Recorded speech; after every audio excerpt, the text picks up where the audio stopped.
Hi అండి.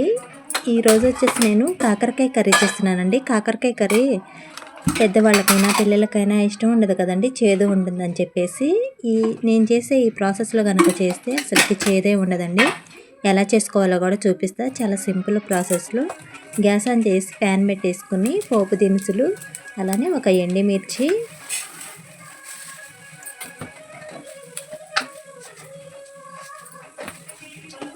వేసుకున్నాక cut చేసి పెట్టుకున్న ఉల్లిపాయ ముక్కలు, పచ్చిమిర్చి, కొంచెం పసుపు కూడా వేసేసుకుని ఈ ఉల్లిపాయ ముక్కల్ని లైట్గా ఫ్రైలా చేసుకోవాలండి.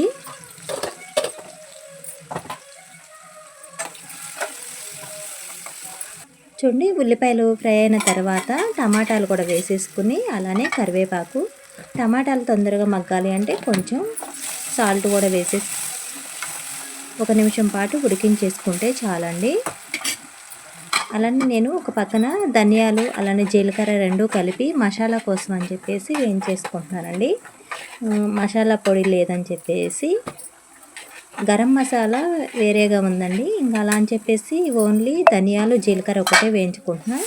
చూడండి, టమాటాలు కూడా మగ్గేవి కదండి. ఇప్పుడు కాకరకాయలు కూడా వేసేసుకుని రుచికి సరిపడినంత ఉప్పు వేసేసుకుని మొత్తం ఒకసారి బాగా కలిపేసేసి ఉడికించుకోవాలండి. టమాటా వేస్తే కొంచెం చేదనేది ఉండదండి కాకరకాయ. అలానే కర్రీ గ్రేవీ కూడా వస్తుంది, టేస్ట్ కూడా చాలా బాగుంటుందండి. మూత పెట్టేసి ఒక 3 నిమిషాల పాటు ఉడికించేసుకుంటే చాలండి. కాకరకాయలు మగ్గాలి కదండి. అలానే ధనియాలు కూడా వేగిపోయినాయి. వీటిని పక్కన పెట్టేసుకుని నేను పిల్లలకి స్నాక్స్ కోసం అని చెప్పేసి చిలకడ దుంపలు ఉంటాయి కదండి, వాటిని అయితే ఇంకా కుక్కర్లో ఉడికిచ్చేస్తున్నా, తొందరగా అయిపోయింది కదా అని చెప్పేసి.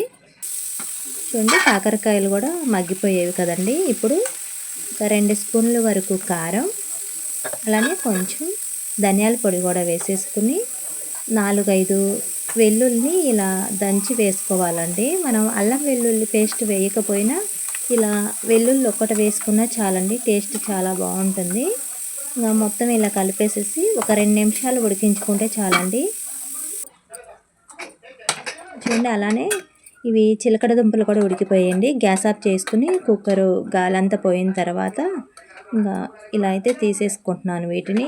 ఇవి చల్లారిన తర్వాత ఒలిసి పిల్లలకి ఇంకా స్నాక్స్ లాగా పెట్టేస్తానండి, లంచ్ బాక్సులతో పాటే. చూడండి, ఇప్పుడు మూత తీసి చూస్తే ఇంకా కర్రీ అయితే రెడీ అయిపోయింది కదండి. గ్యాస్ ఆఫ్ చేసుకుంటే చాలండి. చాలా సింపుల్ ప్రాసెస్లో చేదు అనేది లేకోకుండా చాలా ఈజీగా అయిపోయేటువంటి కాకరకాయ కర్రీ అండి. మీరు కూడా ఒకసారి ఇలా ట్రై చేయండి. వీడియో కనుక నచ్చినట్లయితే ఒక చిన్న లైక్ చేయండి, షేర్ చేయండి, సబ్స్క్రైబ్ చేయండి ప్లీజ్.